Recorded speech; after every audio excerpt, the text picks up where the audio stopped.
Nežinau, ar galima sakyti, kad aš šitą saulės elektrinę pats savo rankom pagaminau. Šiais laikais iš tikrųjų yra autoservisas ar kokia dviračių gamykla, atsisiuntė vieną detalę iš Kinijos, atsisiuntė kitą, sujungė tarpusavį, uždėjo etiketę ir skaitosi jau jie pagamino kažkokį tai produktą. Tada reiškia ir aš pagaminau. Atsisiunčiau vieną detalę, atsisiunčiau kitą namie yra, sudėjau tarpusavį ir volia, saulės elektrinė veikia. Taigi, matyt, pagaminau. Einam, parodysiu, kaip ir ką aš padariau ir ką šiandien pamatysim. Parodysim, kaip saulės plokščių tvirtinimo konstrukcija gali padidinti jų efektyvumą. 20–30% energijos, kada saulė šviečia stačių kampų į plokštę. Kokios rūšies ir pralaidumo kabeliai buvo čia panaudoti, kaip sąveikauja inverteris su akumuliatoriais. O įsivaizduokit tokią situaciją. Iš ryto švietė graži saulutė, atėjo naktis ir kaip tyčia tą naktį nutrūko instaliacija visada aprūpinanti pačius svarbiausius namų elektros prietaisus, 200 litrų boileris, šaldiklis ir šaldytuvas. Kokius automatinius jungiklius reikia naudoti saulės elektriniai, kada autonominės elektrinės prisireiks labiausiai ir kodėl džiaugsis tie, kas turės. Žmonės iš tikrųjų tiek visokių nesąmonių prisiperka, tokiom kvailystėm išleidžia pinigus. O apie šitą dalyką jie jau skaičiuoja kiekvieną centą, kur čia iš esmės yra tavo saugumo užtikrinimas. Saulės moduliai, arba liaudyje vadinamos saulės panelės, tai yra pirmas dalykas, kuris krenta visiems į akis ir žmogus pamatęs tokį vaizdą jau sako, o jau tu tikrai turi saulės elektrinę. Jiems visiškai nerūpi, jeigu žmogus nesusidūrė su tais dalykais, kokie pas tave ten kabeliai, koks ten namie inverteris stovi, ar ten kiek ten tų akumuliatorių įsirengęs. Jiems svarbu jis mato saulės panelę, sako, matau, turi saulės elektrinę įsirengęs. Tai pradėkim nuo šitų vadinamųjų saulės panelių. Reiškia, šitos panelės, jos tokios, sakysim, jau pirktos prieš porą metų, gal netgi daugiau, prieš 3, pas mane jos kokius metus gulėjo padėtos, laukė savo eilės. Jos nėra labai jau ten, sakykim, tobulos ir pigios. 4 ir 4, 8 saulės moduliai, kiekvieno iš jų galingumas yra 330 vatų. Tai sumoj greit paskaičiuojam, kiekgi čia gaunasi. Vienu žodžiu, tingiu skaičiuoti apie 3 kW. Gaunasi šitų saulės panelių bendras galingumas. Čia, žinot, pačiu idealiausiu atveju, kai labai gerai šviečia saulė. Šiaip paprastai, aišku, tiek nesiekia jie. Tiek panelių aš tai pagalvojau, kad man turėtų patenkinti mano poreikius. O kokie tie mano poreikiai, aš to papasakosiu.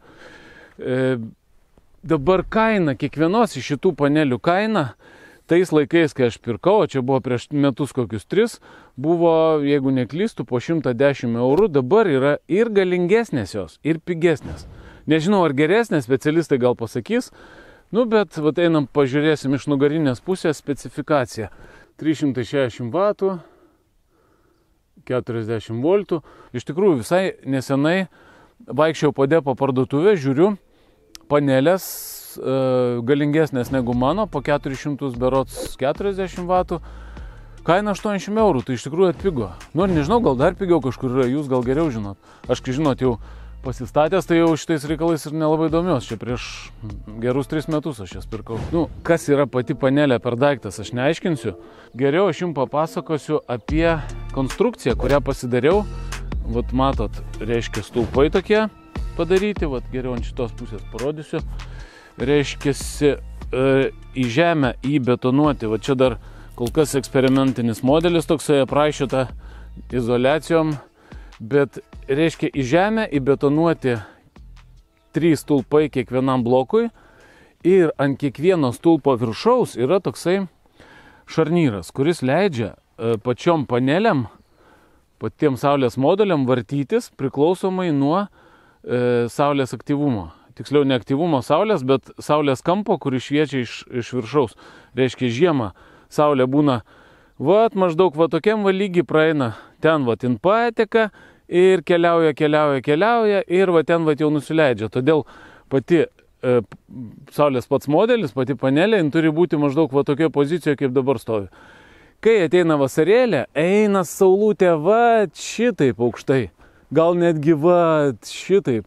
Ir jau automatiškai saulės modulis turi būti pasisukęs maždaug tokiu kampu. Reiškia, žiemą yra Kampas 78 laipsniai, jeigu aš neklystu, vasara 32, jisai žymiai plokštesnis. Čia mūsų platumojo pietuose, arti pusiaujo, tai iš vis praktiškai jinai horizontaliai stovi, nes saulė tiesiai zenite virš galvos. Nu ir va, pasižiūrėkit kaip vat veikia vat šita sistemėlė. Reiškia, vat šita pozicija, kuri yra dabar, čia yra žiemos pozicija, kadangi saulė yra žemai, žiemą keliauja palei horizontą, o vasarą automatiškai saulė yra aukščiau ir visa šita sistema, jinai vat, turi atsistoti maždaug į va tokią poziciją. Reiškia, saulė iš aukščiau krenta statmenų kampų į plokštės. Nu, automatiškai ryte ir vakare jinai kitų kampų šviečia. Todėl saulės, reiškia, plokštė šitos saulės moduliai, jie gali būti vartomi ir ne tik tai vertikaliai, bet ir horizontaliai gali judėti. Reiškia, ryte atsisukti į rytus, vakare nusisukti į vakarus. Priklausomai ne nuo metų laiko, o nuo paros laiko. Tai reiškia, kai ryte pateka saulutė tenais, moduliai visi pasisuka į saulutę ir dienos bėgi sukasi ir vakare, kol leidžiasi tenai, paskui vėl atsisuka ir laukia ryto. Tai čia, kompiuterizuotos sistemos visokios yra, bet čia jau per daug sudėtingai ir taip sako, va šituo metodu dirbant, reiškia, pritaikant pagal metų laikus, sutaupama plus kokių ten 20-30% energijos, kada saulė šviečia stačių kampų į plokštę. Tai man atrodo jau ir taip neblogai, ne? Pavyzdžiui, žmonės, kurie turi ant stogo pasistatę tas plokštės, vat tokio varianto jie negali. Niekas ten neprivaikščios, neprilaipios ir neprikilnos.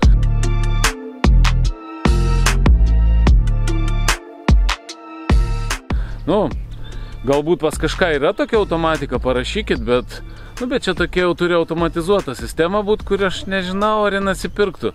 Čia mūsų Lietuvos sąlygom, kai ta saulutė taip nedažnai pasirodo. Bet kur nors ten Afrikoje dykumoje, daugybė panelių sustatyta, tai šitos sistemos ir veikia. Bet pas mus, man atrodo, šitaip jau yra labai gerai. Jeigu labai norisi, vienas patarimas geras. Statom visą šitas plokštės ant vartų, ant bėgelių ir vartus, jeigu norit, atidarot ryte, per pietus pastumėt vartus, priverėt, o vakare dar labiau uždarot ir tada saulutė palydės plokštę saulutę, nuleis ir tada galite vėl atgręžti. Čia jeigu nevažinėjat rytais į darbus ir galite žaisti tokius žaidimus, bet aš nemanau, kad čia kas žaidžia. Dauguma žmonių iš vis saulės baterijas turi ant stogo, nes neturi tiek žemės, kiek aš pas mane, tai čia va ir šitoj pusėje tvaros galiu statyti, tik tai, kad tiek man daug nereikia.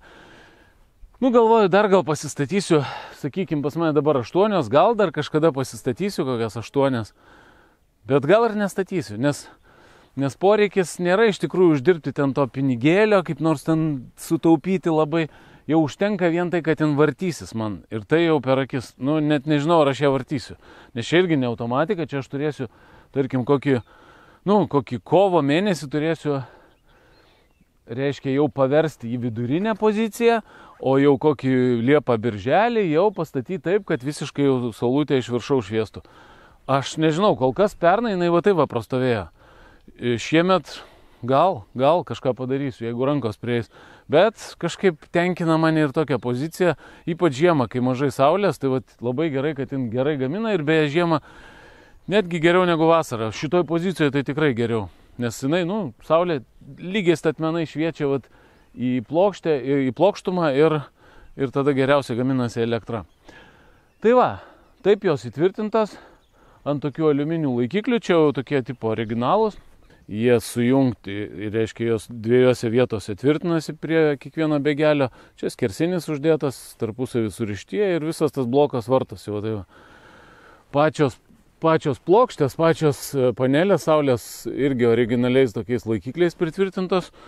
Prisiveržia 4 taškuose kiekviena plokštė, tos, kur jungiasi tarpusavį, abi jungiamos tuo pačiu elementu. Ir viskas puiku, stovi, vėjas pučia, a jos nejuda. Draugas man sako, specialistas, kad gal trupučiuką, sako, šitie šarnyrai silpnoki yra, čia gal 16, man atrodo, tas rėgis, galbūt reikėtų truputį stipresnio, bet, buvo čia vėjų ir didelių, aš juos nudažęs, sutepęs tepalu, nerūdyja, nemanau, kad čia didelių bėdų kokių gali atsitikti. Bet jeigu rastumėt kažką kažkokį stambesnį mazgą šito, tai galima padaryti stambesnį. O patys stulpeliai, tai įbetonuoti į žemę, vat, į tokį reiškia kanalizacijos vamzdį, betonuotas pats stulpelis ir viskas, jisai viršų šarnyras. O truputėlį netgi atsileidęs, bet čia jam nieko nereiškia.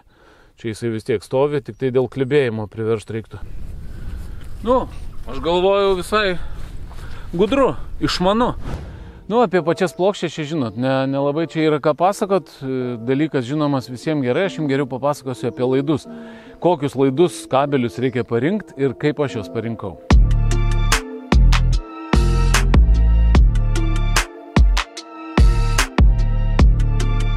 Taip, aš irgi, žinokit, suprantu, kad daugelis nemėgsta teorijos, aš jos irgi nemėgstu.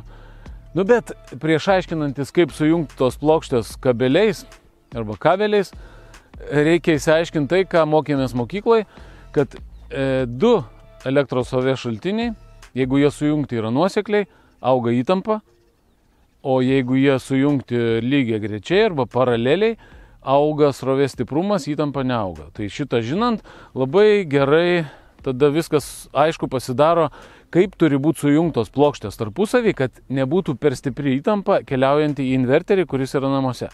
Einam pažiūrėsim. Tai štai mes turim čia vat 4 plokštės. 1, 2, 3, 4. 1, 2, 3, 4 analogiškai antras blokas. Visos plokštės sujungtos yra nuosekliai, kiekviena iš jų turi 40 V įtampą maksimalę.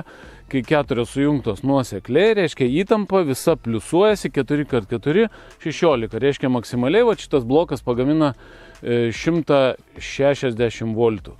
Anas blokas irgi 160 gali voltų pagaminti. Kam mums reikia žinoti apie tos voltus, tam, kad visų pirma inverteris mūsų priimtų, kad nebūtų per didelė įtampa. Kitas dalykas, labai svarbus yra, kuo didesnė įtampa teka laidais, tuo ir kuo mažesnė srovė, silpnesnė srovė teka laidais, tuo mažiau kaista laidas. Kuo reiškia įtampa žemėja ir srovės stiprumas didėja, tuo labiau šansų yra, kad laidas kais.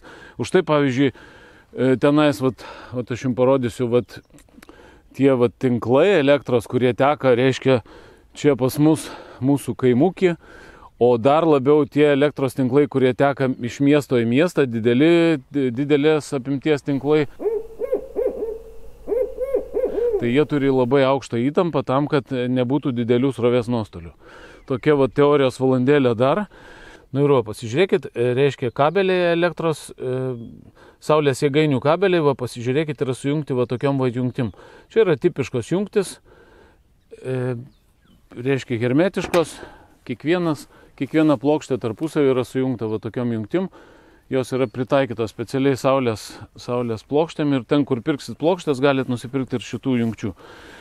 Reiškia, kabelis dabar einantis tarp visų plokščių, tai yra, kaip ir nuo plokštės tas originalus eina kabelis, jos visos sukomutuojamos tarpusavį ir kabelis ateina, reiškia, jeigu matot, tikriausiai nematot, 4 kvadratų kabelis. Čia, reiškia, pliusas, minusas, abudu po 4 kvadratus turi. Iš anos pusės irgi analogiškai. Ateina į šitą mano padarytą dėžutę. Ir jau iš dėžutės išeina kabeliai kiekvienas po 6 kvadratus. Dabar kodėl čia jie yra 4, o ne 2? Reiškia, kadangi čia ateina 2, iš ten ateina 2, susikomutuoja, turėtų išeiti 2. Čia priežastis tokia paprasta. Todėl, kad kai aš ieškojau kabelio nusipirkti iki namų nutiest, reiškia, iš pradžių į namus aš buvau nutiesęs 4 kvadratų kabelį. Nu ir iš tikrųjų, kadangi čia 3 kW maždaug pagaminami iš tų plokščių, pastebėjau, kad žiemą tirpsta sniegutis. Galvoju, kas čia darosi? Pačiupinu kabelio, o jisai šiltas žiemą. Taip. Pasirodo, jisai šildo orą ir mūsų pievas šildo jo. Ir kame blogumas, čia ne tik tai, kad vien tik nuostoliai. O nuostoliai šiaip irgi svarbu, praktiškai jeigu jūs šildot kabelių lauką, automatiškai ta energija, jinai kaip ir iš niekur neatsiranda, iš niekur ir niekur nedingsta, jinai atsiranda iš plokščių, nedakeliauja iki namų ir pašildo jums sniegą. Tai Vienas dalykas, kitas dalykas, čia kaip ir ne tik nuostoliai, čia gali pats kabelis susigadinti, jeigu gerai užkais, ypač jeigu jūs jau įdėsit jį į šarvą ir užkasit po žemę. Ne taip, kaip jis dabar guli paviršiui, tai automatiškai jis ir šilumos nebegali atiduoti taip, kaip dabar, o jis jau uždaro erdvėje, dar labiau kaista ir keli kabeliai, jeigu sudėti vienas prie kito, gali, problemų būti.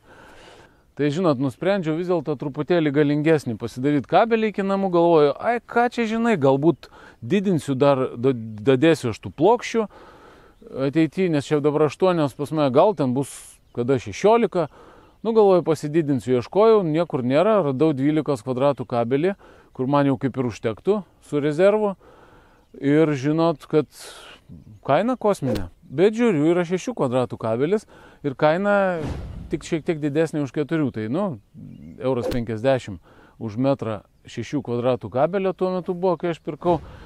Galvoju, padarysiu aš taip, paimsiu 2 kabelius po 6, sujungsiu juos į vieną ir man gausis 12.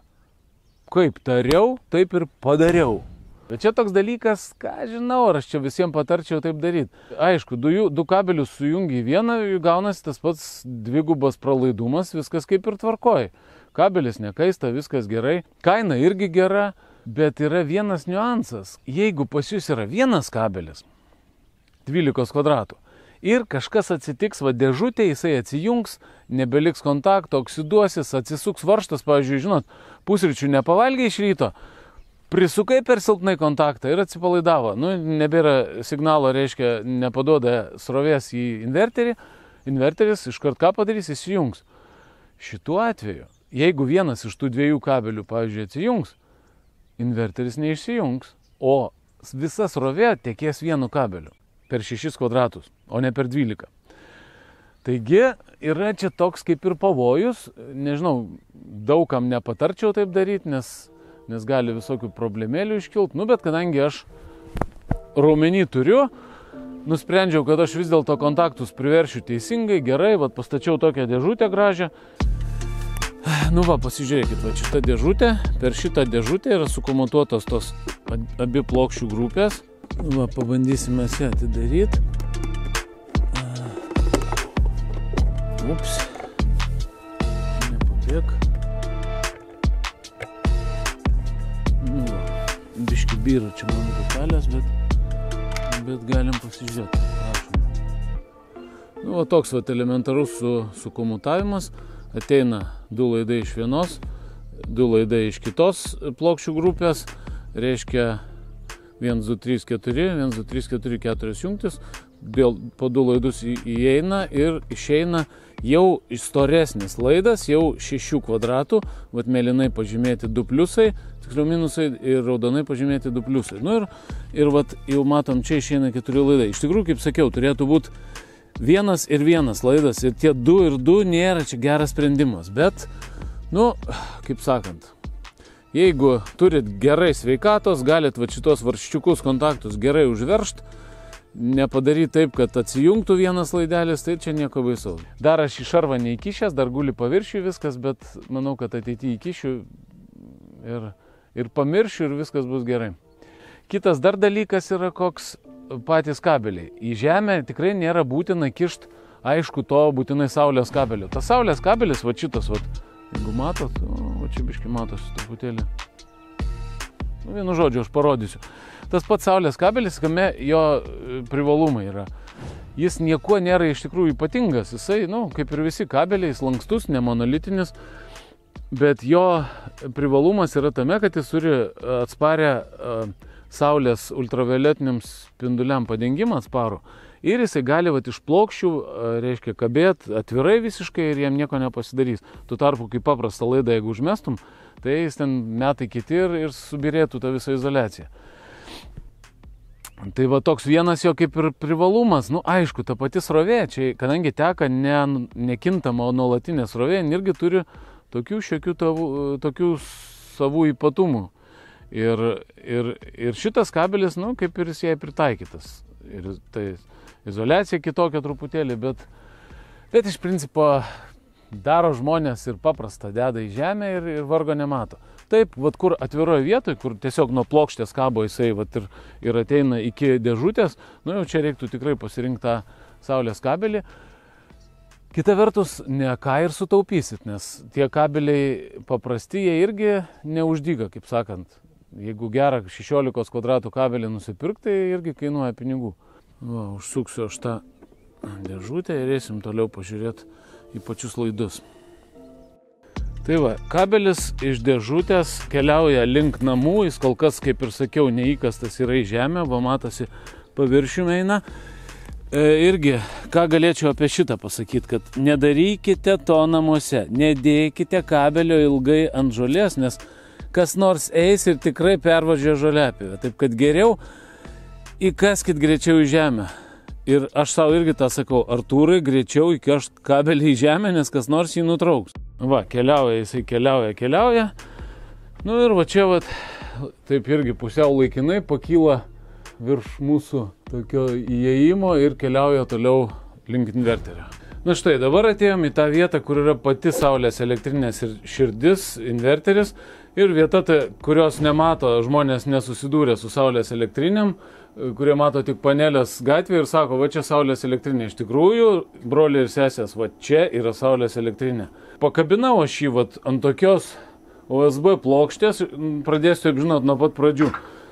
Nepagailėkit storumo plokštės, truputėlį storesnę paimkit, pavyzdžiui, jeigu norit išdėlioti visus savo elektros prietaisus, kad kai kelis kartus įsuksit varžtą, kad paskui neišbirėtų, neištrupėtų. Apie inverterį šiek tiek vėliau, dabar va čia, ką matom viršuje, ateina va tie patys kabeliai, kuriuos mes matėm lauke, va čia viršuje jie įeina į dėžutę.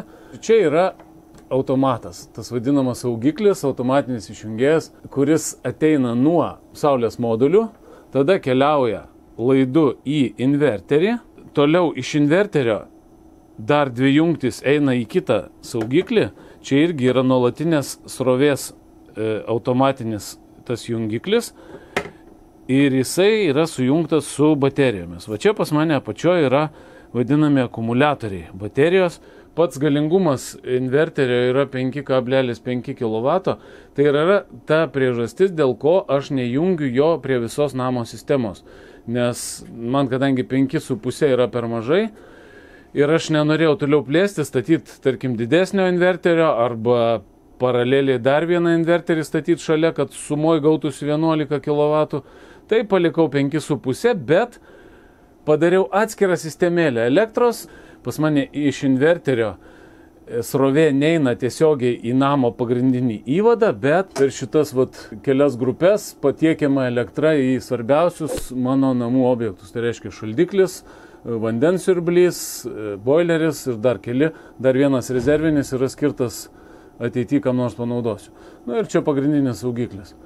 Nu, iš tikrųjų nebuvo čia didelės problemos, paimt, atsivest laidą iki vonios, pastatyti, čia saulės yra rozetė, čia yra valdiškos, taip vadinamos elektros rozetė ir jinai praktiškai jau kaip ir nebenaudojama, visą laiką naudojama tik šitą, bet jinai nėra pajungta prie bendros namo sistemos. Nu, ir šildo man gyvatuką. Va, čia yra mano boileris, 200 litrų boileris, kombinuotas, jisai pilnai maitinamas iš saulės baterijų. Matot, karštas vanduo, viskas yra grinai saulė, elektra praktiškai nenaudojama yra jam šildyti. Va ten, matot, yra geltonos dvi rozetytės, tai jos čia būtent yra ta saulės linija ateina. Yra pačioje miesto viena, jeigu kartais kas nors su inverteriu, kad aš galėčiau perjungti į valdišką, taip vadinamą elektrą, va ta ruda. Ir čia yra dar toks timeris, kad paskirstyt, kada įsijungia, kada išsijungia. Va toks, reiškia pagrindinis agregatas, kuriam daugiausia energijos ir suvalgo saulės energijos. Kitaip tariant, ir tuo pačiu jisai irgi veikia kaip akumuliatorius. Tai reiškia, kai daug saulės, užsuku aš boileris, kad užkaistų jis man pilnai užkaistų. Reiškia, visa energija nusėda jame, užkaitinamas vanduo. Nu ir po to vakare tą vandenį galima naudoti, kai saulės nėra. Čia toks irgi, kaip sakant, lietuviškas geras akumuliatorius. Dar iš svarbių objektų maitinamas šaldiklis ir šaldytuvas. Čia tokie dalykai, jeigu ten matot, irgi yra viršui saulės rozetytė geltona irgi atvesta šaldytuvas, jis irgi visą laiką valgo tik tai iš saulės energijos. Bet, kaip minėjau, ne pas kiekvieną tokie galbūt yra tokia sistemėlė. Reiškia dabar pats inverteris. Kas tai yra per daiktas? Daiktas, kuris keičia pirmoji eilėje nuolatinę srovę į kintamą elektros srovę, kurią mes galim naudoti buityje. Bet ne tik tai.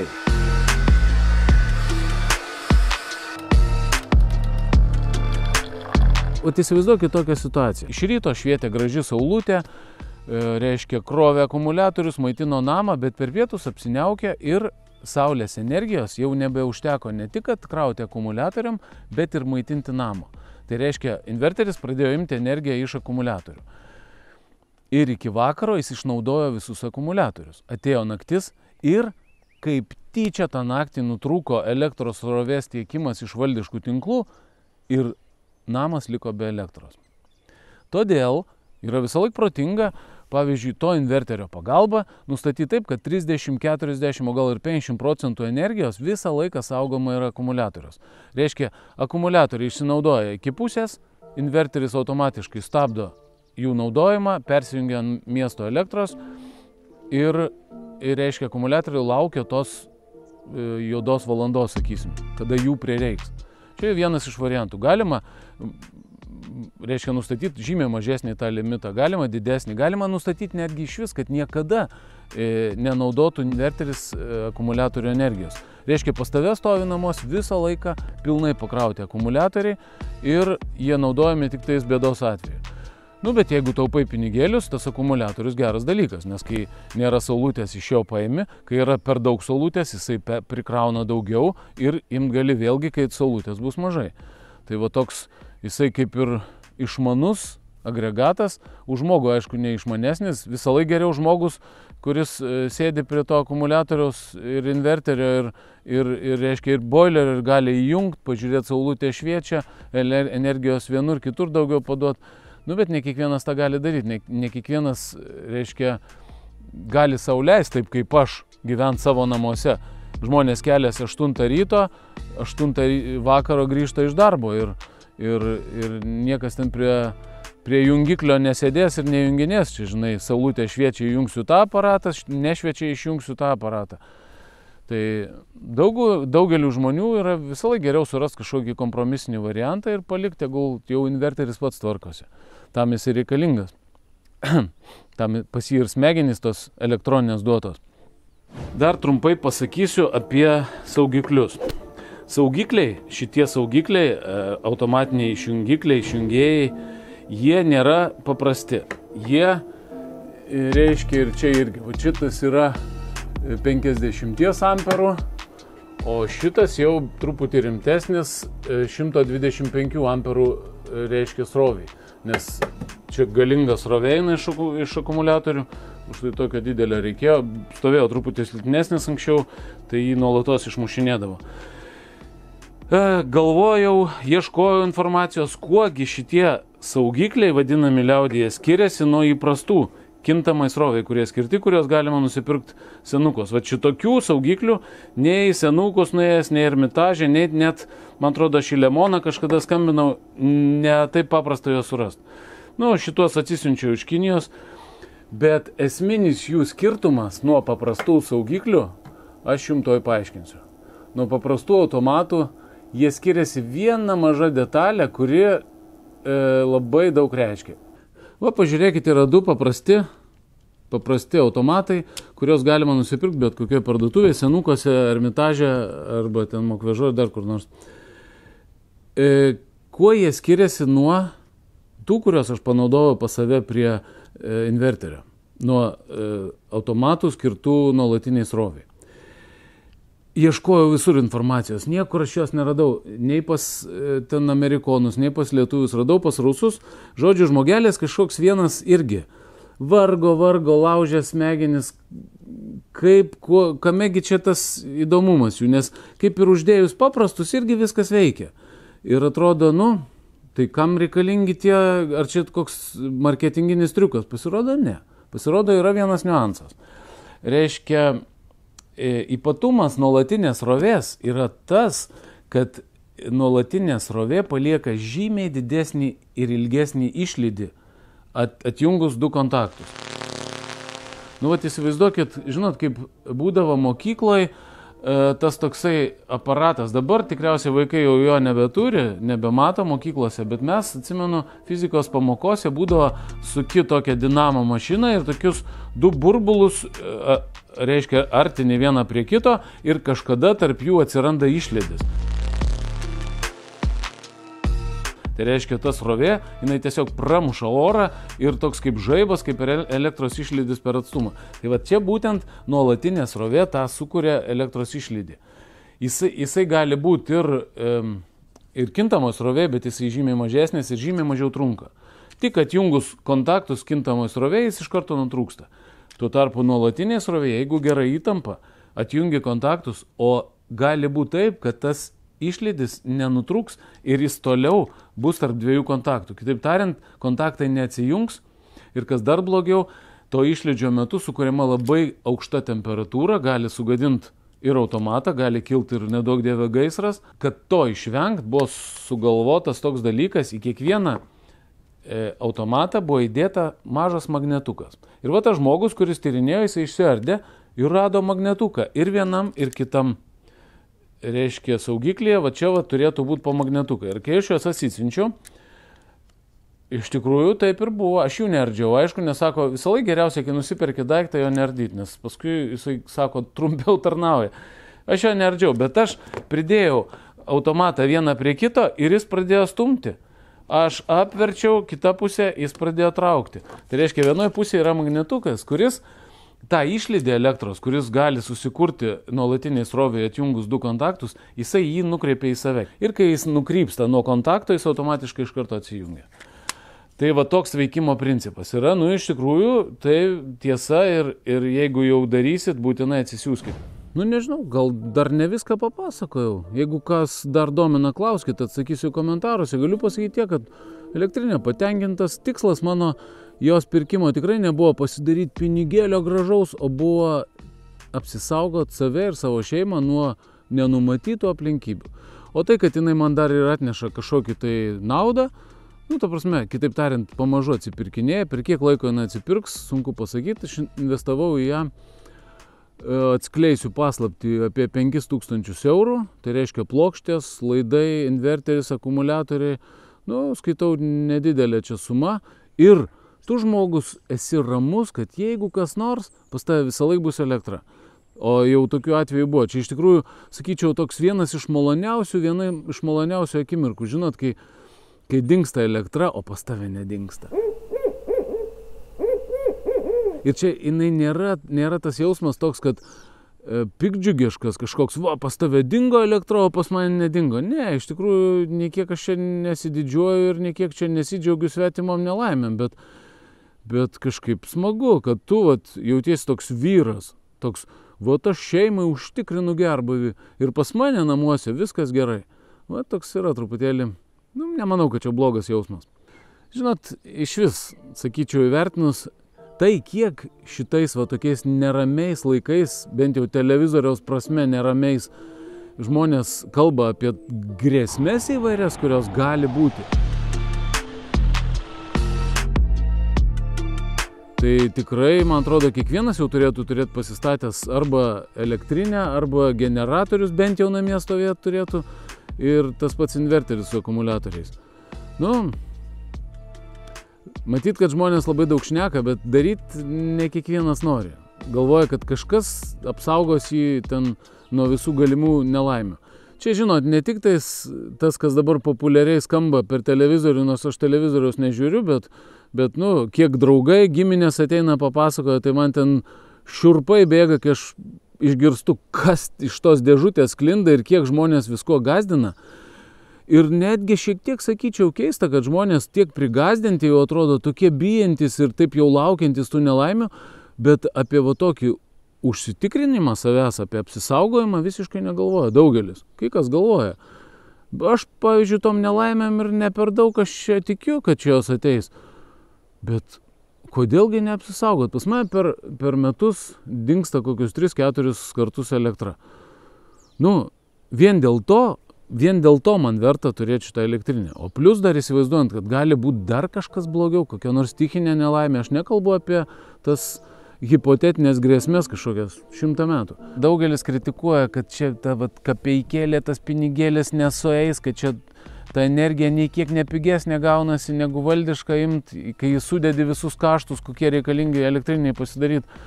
Taip, pripažįstu, iš tikrųjų. Čia ne tas biznis, kur ten užgriusius pinigų lavina ir taupimas didysis prasidės įsirengus tą saulės elektrinę. Nieko panašaus. Iš tikrųjų, jinai ilgai atsipirkinės. Pas vienus greičiau, jeigu daug naudoji, pas kitus ilgiau. Bet esmė, bent jau man, tai tikrai yra ne tame. Aš žinau, kad man į minusą jinai nenueis. Mano tikslas savarankiškumo jausmas. Tas, kad aš stoviu ant savo kojų. Ir aš nepriklausau ten nuo kažkieno tai malonės. Taip, išsijungia elektra valdiška. Pas mane namie neišsijungia. Nu ir smagu, vien dėl to man jinai verta yra. O plus dar tai, kad jinai per kažkiek tai metų atsipirks, nu tai viskas iš vis. Čia net negali lyginti su draudimu. Žinot, kaip automobilio draudimas. Juk irgi žmogus negalvoja, kad apsidrausiu automobilį, supilsiu aš jį kur nors, gražaus pinigėlio pasidarysiu. Nieksgi taip negalvoja, kai kasko draudžiasi. Visi žino, kad visą laiką nueis į minusą. Bet kažkodėl žmonės draudžiasi. Tai va šitas draudimas, sakyčiau, jis tikrai yra mažiau nuostolingas. Kur jūs rasit tokį draudimą, kuris garantuotai, jeigu nenutiks kažkokiu tai ten ypatingų atvejų, pavyzdžiui, ten nenusipirksit brokuotos technikos pats iš Kinijos kažkur ar dar kažką, kad jisai jums garantuotai po 8 metų atsipirks ar po 5 ar po 10. Tokių draudimų nėra, visi draudimai minusiniai yra, bet žmonės draudžiasi. O atseit jau saulės elektrinė, matai, jeigu jinai jau į kapeiką nesueina ir neatneša kažkokio tai pelno, tai jos neverta turėti. Nu ne.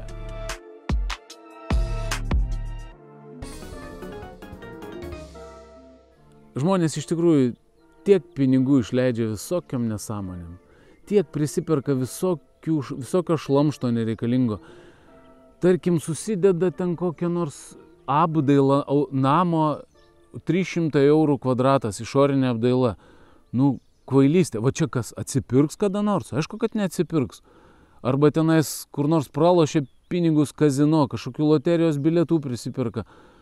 Automobilius reikia, nereikia, kažkokius blatnus perkasi. Nu tai čia tikrai neracionalu yra. Tai, ką aš padariau ir ką daro kiti žmonės, pirkdami šitas, instaliuodami pas save autonominės elektrinės, tikrai, jeigu čia ir neatneša kažkokių siaubingų pelnų, tai bent jau išeina, jeigu ant nulio po kokių metų 8, tai ir ačiū Dievui, tai viskasgi gerai. Man atrodo, kad čia, toks geras, nemokamas draudimas. Plus saugumo jausmas. Ir mažiau žilų plaukų ant galvos. O pažiūrėkit, pas mane truputėlį pražylė, aš žiūriu į kadrą. Bet čia pražylo anksčiau, iki tol, kol aš turėjau šitą elektrinę. Dabar viskas. Jau kiek čia, porą metų žmona gali paliudyti, ne vieno žilo plauko. Tai tiek žinių. Jeigu kas neaišku, klauskit, būtinai komentuokit. Pasidalinkit savo patirtim, kaip pas jūs veikia elektrinės. Čia toks dalykas šiandien populiarus ir aš manau, kad žmonės labai nugrybauja į lankas, pasikliaudami tais valdiškais tinklais ir tiesiog atsiduodami save jų maloniai. Nu, būkim truputėlį savarankiški, truputėlį stovėkim ant savo kojų. Kaip sakant, kiekvienas gerbiantis save vyras turi būti nepriklausomas nuo išorinių aplinkybių tiek, kiek tai yra įmanoma. Ir jums to linkiu irgi. Eime žiūrėti kitų mūsų reportažų.